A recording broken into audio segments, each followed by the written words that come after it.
Então, vamos lá, galera. Aula de hoje, vamos falar um pouquinho sobre isomeria óptica. Tá continuando aí, né, o estudo sobre isomeria óptica, só que agora a gente vai trabalhar com estruturas, né, substâncias que apresentam mais de um carbono quiral, tá? Uma coisa aqui importante, né, deixa eu só voltar aqui rapidinho, né, para retomar.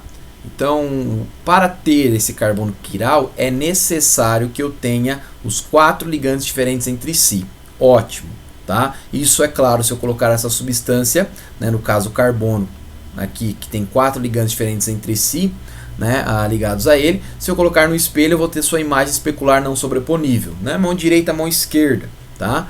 A propriedade física, as propriedades físicas serão as mesmas, tá? O que pode mudar aí é principalmente em questão de reações, né, tanto químicas quanto biológicas, tá bom? Bom, a gente sabe que um dos isômeros, vou pegar esse exemplo aqui, ó, que a gente terminou a aula passada com ele, né, do ácido lático. Então a gente sabe que um dos isômeros vai desviar o plano da luz para a esquerda, né, que a gente vai chamar de L ou menos, e o outro vai desviar o plano da luz para a direita, que a gente vai chamar de D ou mais, tá bom? Então a gente vai ter aí o levógero e o destrógero, né? Então, e uma coisa importante, né, quando a gente tiver 50% de cada um, né, a gente tem então uma mistura racêmica, tudo bem? Bom, vamos lá. Quantidade de isômeros possíveis, tá, com esses carbonos quirais. Poxa, tem como eu saber, só bater no olho na estrutura, quantos isômeros possíveis eu tenho? Tem, tá? A fórmula é 2 elevado a N. Você fala, como assim, tá? Onde esse N é o número de carbonos quirais na sua estrutura. Ah, então se eu tiver um único carbono quiral na estrutura, 2 elevado a 1, eu vou ter possivelmente duas estruturas, né? Uma imagem especular da outra. Isso mesmo, tá? 2 isômeros, tá bom? No caso seria enantiômeros, inclusive.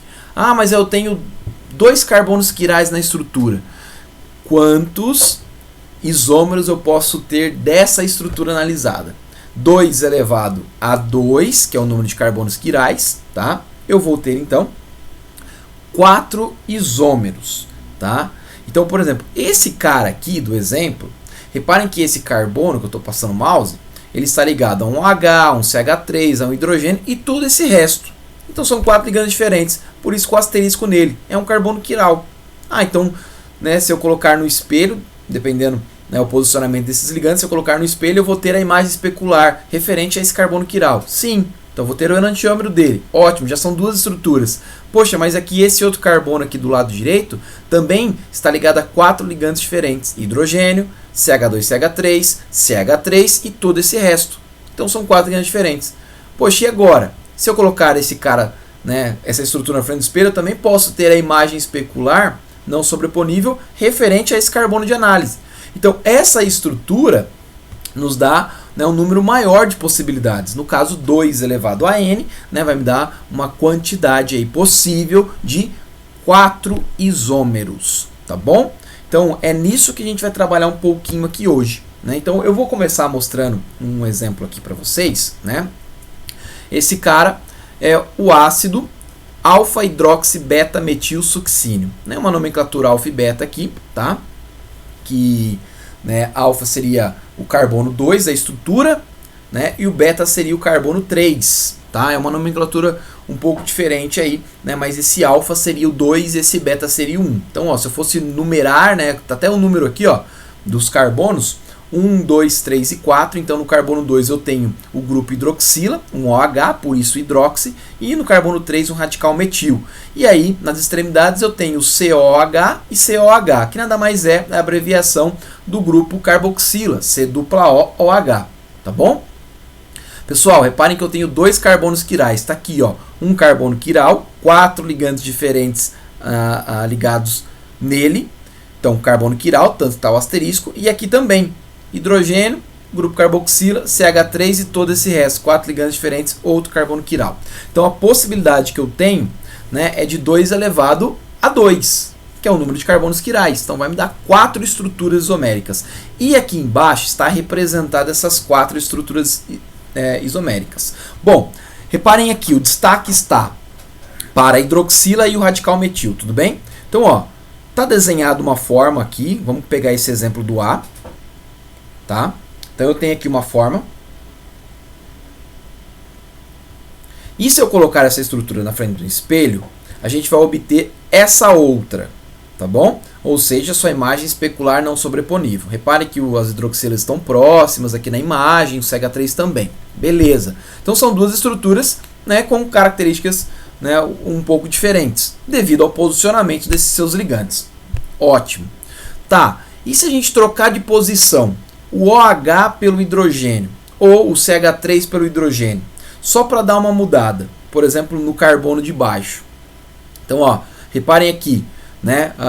Vamos pegar a estrutura A. A estrutura A trocamos de posição, hidrogênio com CH3, vai me dar C, certo? Essa estrutura C é igual a A? Não. Devido só ao posicionamento do CH3 eu ter mudado, já é diferente. Então são isômeros, não é? Porque são formados pelos mesmos elementos químicos, mas o posicionamento dos ligantes está de forma diferente. E esse composto C também não bate com o composto B. Então, eu tenho aqui até então 3 estruturas. Se eu pegar esse composto C e colocar no espelho, eu vou obter a imagem especular não sobreponível. Então, reparem que aqui o OH fica próximo e o CH3 fica longe na imagem. Da mesma forma, se eu pegar aqui o D, né, ele não encaixa com o B e não encaixa com o A. Ou seja, uma estrutura diferente. Está aqui os 4 isômeros provenientes desse composto, desse ácido alfa-hidroxi beta-metilsuccínio. Então eu tenho 4 isômeros. Dentre eles, pessoal, A e B, tá? Podem anotar aí, ó. A e B são enantiômeros.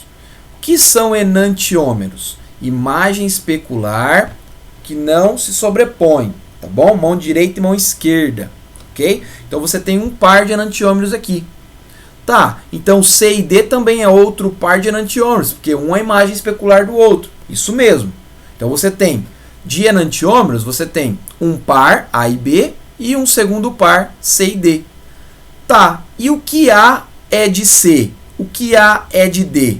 Ou o que B é de C e o que B é de D?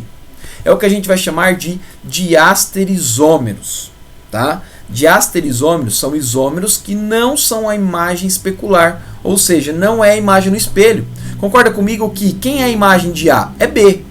E C é o que de A? Nada, não é a imagem especular, é só um isômero, né? O isômero proveniente dessa estrutura. Então eu vou dizer que A e C são diasterisômeros. Olha só, A e B são enantiômeros. Por quê? Imagem especular não sobreponível. É a imagem no espelho. Agora, A e C não é imagem no espelho, então é diasterisômero. E A e D, diasterisômero. E B e A, enantiômero. E B e C, diasterisômero. E B e D, diasterisômero. Entre C e D, eles são enantiômeros, porque os dois são imagem especular não sobreponível um do outro.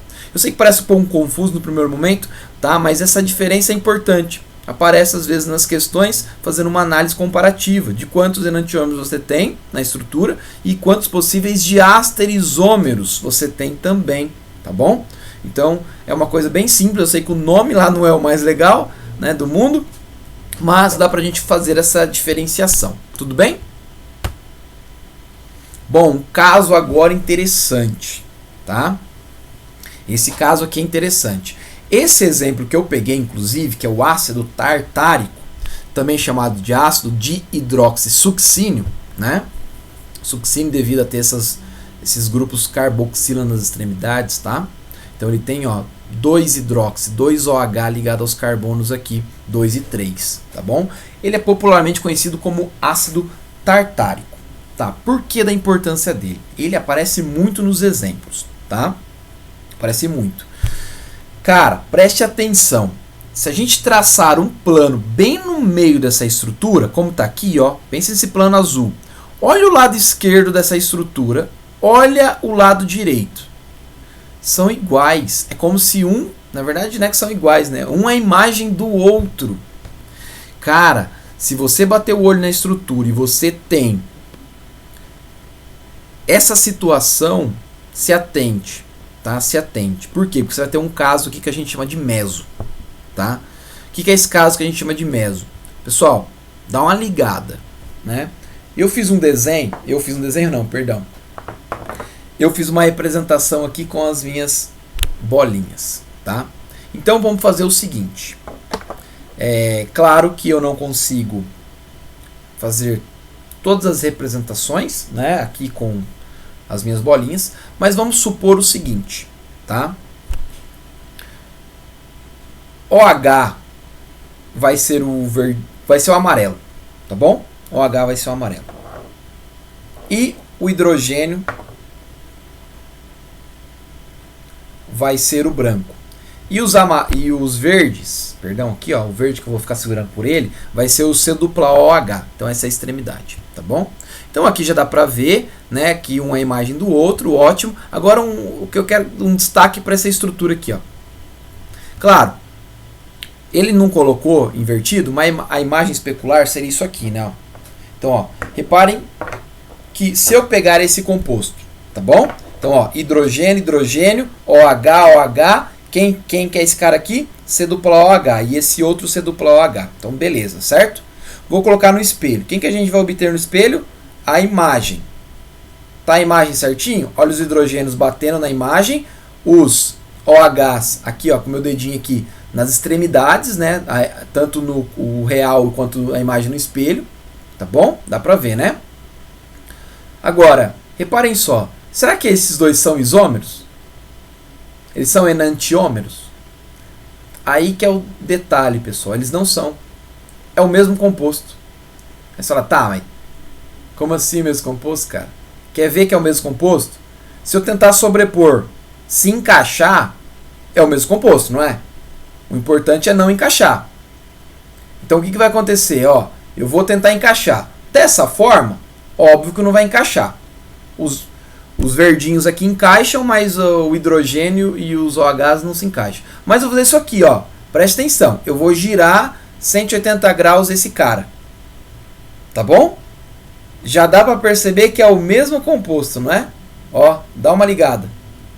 Reparem que os hidrogênios estão na mesma posição, assim como, né, as minhas hidroxilas.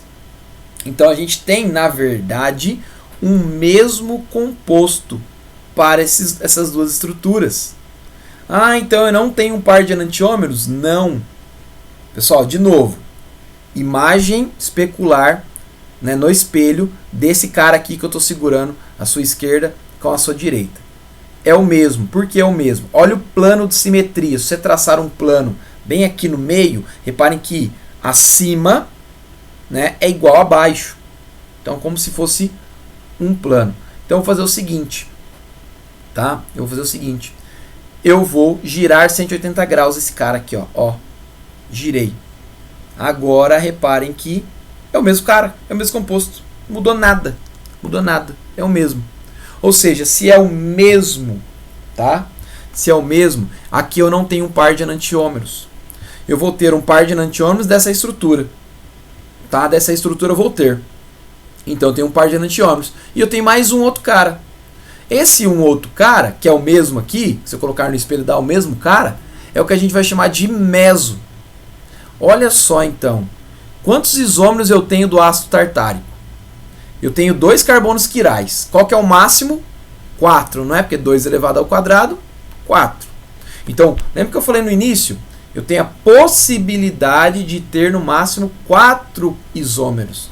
Neste caso, tá, do ácido tartárico, eu não vou ter 4 isômeros, e sim 3. No caso, esse primeiro, que vai ser, por exemplo, vai desviar o plano da luz para a direita, vamos supor, D. A sua imagem no espelho gira o plano da luz para a esquerda, L. Beleza? Então a gente tem um par de enantiômeros, foram 2. E depois, pela troca de posicionamento aqui da hidroxila com o hidrogênio, a gente tem o terceiro, que é o que a gente vai chamar de meso. Então repare que se eu colocar o meso no espelho, eu tenho o mesmo composto. Acabei de mostrar para vocês aqui, tá? Eu tenho o mesmo composto. Então, no caso, né, eu tenho 3 isômeros só. Então até aqui embaixo tem, né, uma tabelinha com alguns dados importantes. Então, ó, desse ácido eu posso ter o D, tá? Eu posso ter o L e eu posso ter uma mistura racêmica, que é o D mais o L, ou seja, 50% de cada um.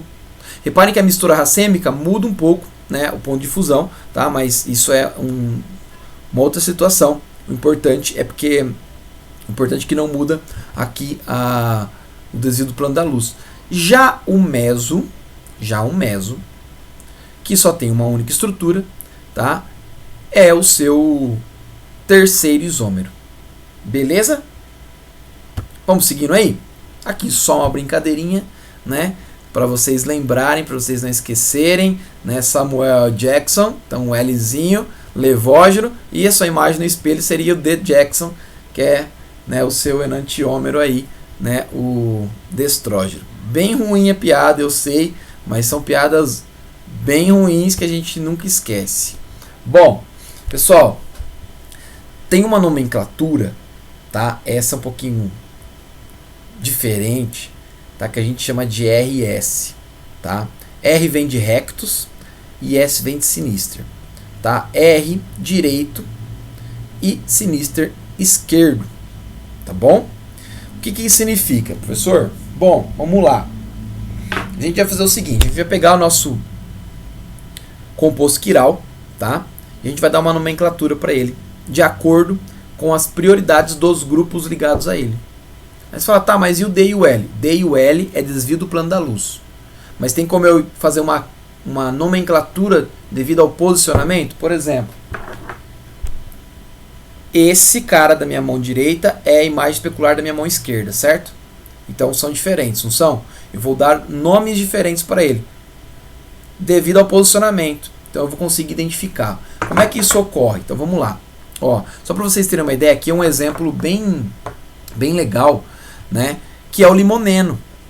Olha a estrutura do limoneno, pessoal. A estrutura do limoneno está aqui, ó. Uma imagem especular do outro. Aí aqui no caso a gente tem o que a gente vai chamar de R limoneno e aqui o S limoneno, tá? O R limoneno está na laranja, sabor da laranja. E o S limoneno está no limão. Olha que doideira, tá? Então como é que a gente vai dar esse nome? Então a gente vai usar eu vou ensinar vocês duas formas aqui agora, tá? Uma delas é uma tática, uma técnica milenar, tá? Milenar que eu desenvolvi. Aí você fala, pô, mas é milenar que você desenvolveu.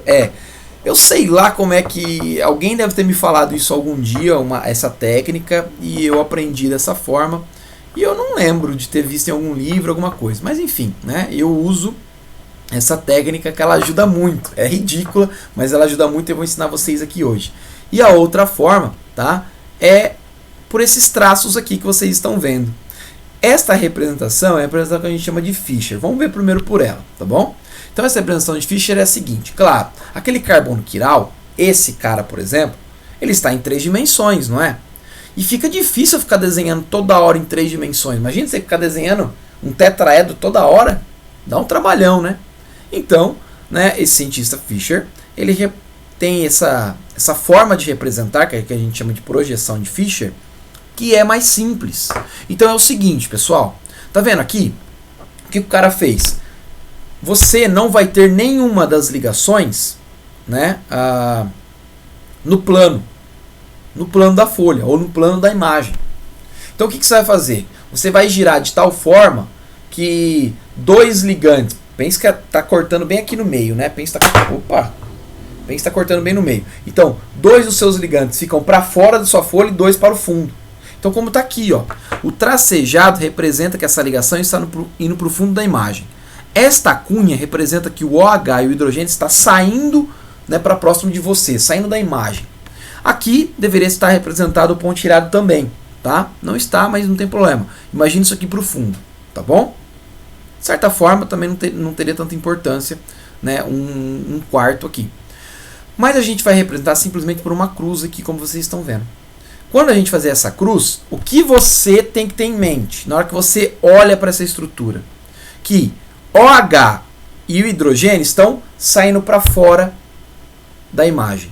E o CH3 e o C2H5 estão indo para o fundo da imagem. Então, na verdade, você tem que ter a noção de que isso aqui está desenhado de uma maneira simples, porém, o correto em 3 dimensões é os ligantes na vertical estarem para o fundo da folha, e os da horizontal para fora da folha, indo na sua direção. Tudo bem? Então, esta noção é importantíssima para você. Então, segundo passo agora, para a gente dar o RS. Você vai fazer o seguinte, você vai numerar os ligantes de 1 a 4. Tá? De 1 a 4. Tá, mas quem vai ser 1, quem vai ser o 2, quem vai ser o 3?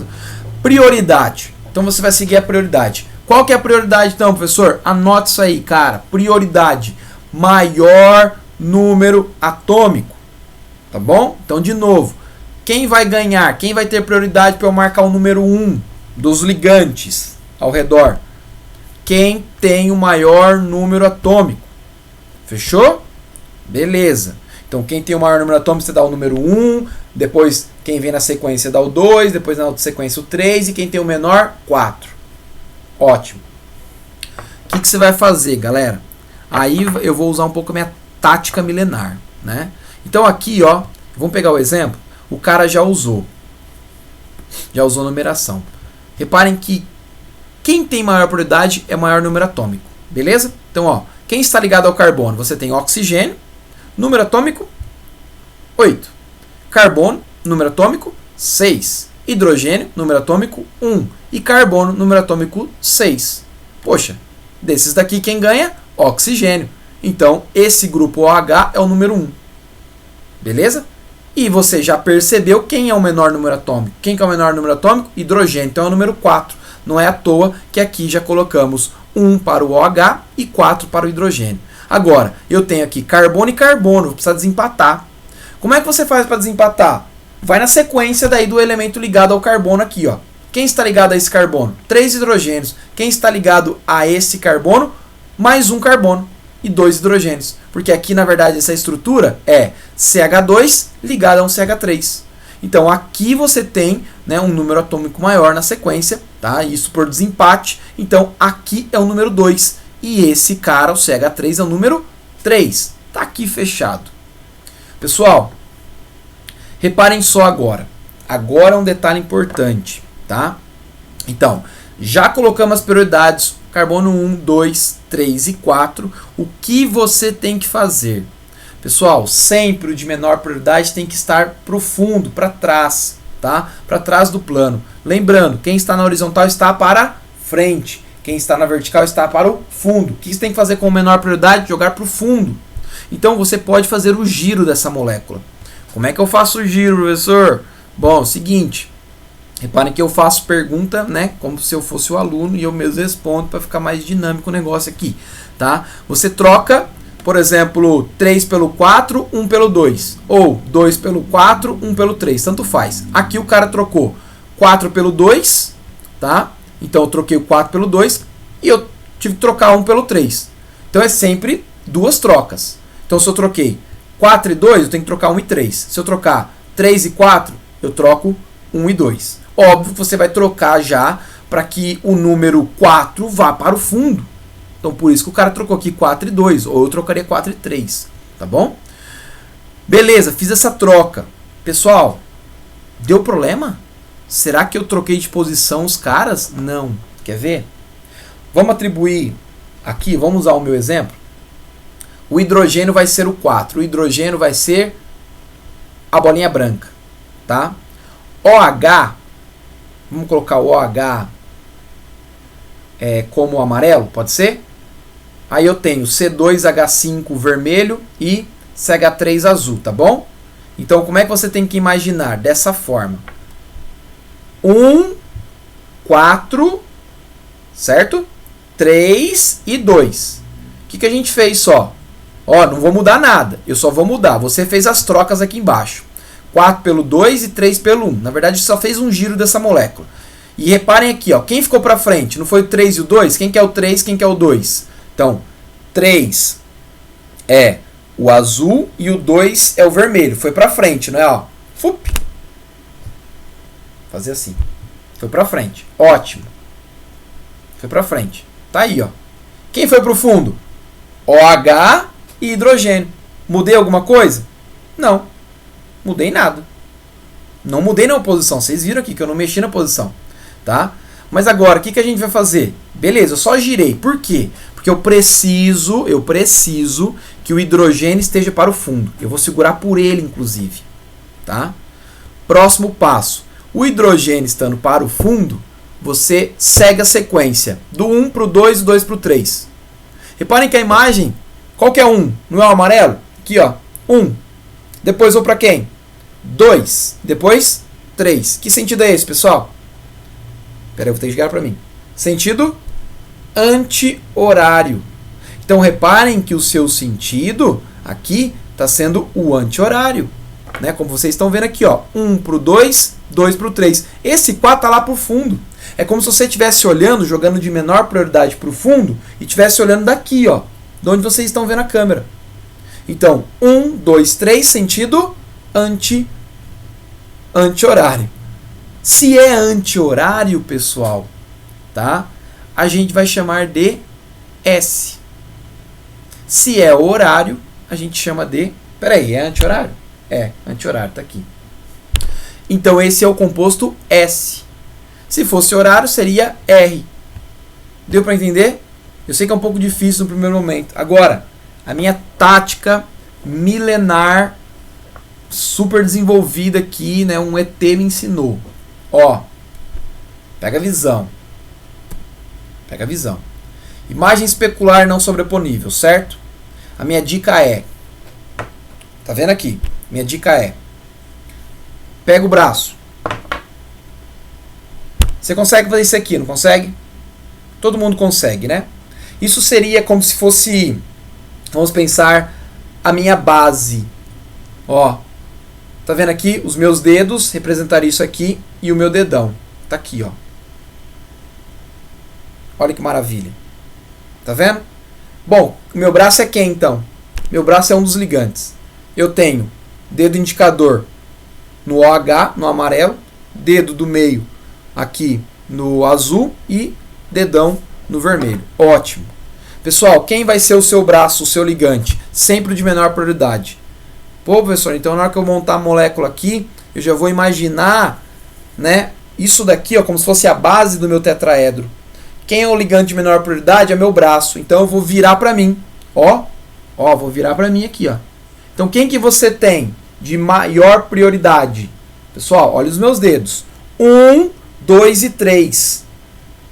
Claro, estou usando aqui o nosso esqueminha de bolinhas, mas ó, reparem que eu não tive dificuldade nenhuma. Quem que é o hidrogênio? Meu braço, joguei para o fundo. Agora o que você faz? Volta para o seu olho. Então, ó, vou mostrar para vocês. Então, 1, prioridade o OH, 2, o C2H4, H5, perdão, e 3, o CH3. 1, 2, 3, sentido horário. Poxa, e o outro? Olha o outro. Pego com o braço. Aí, tanto faz, galera.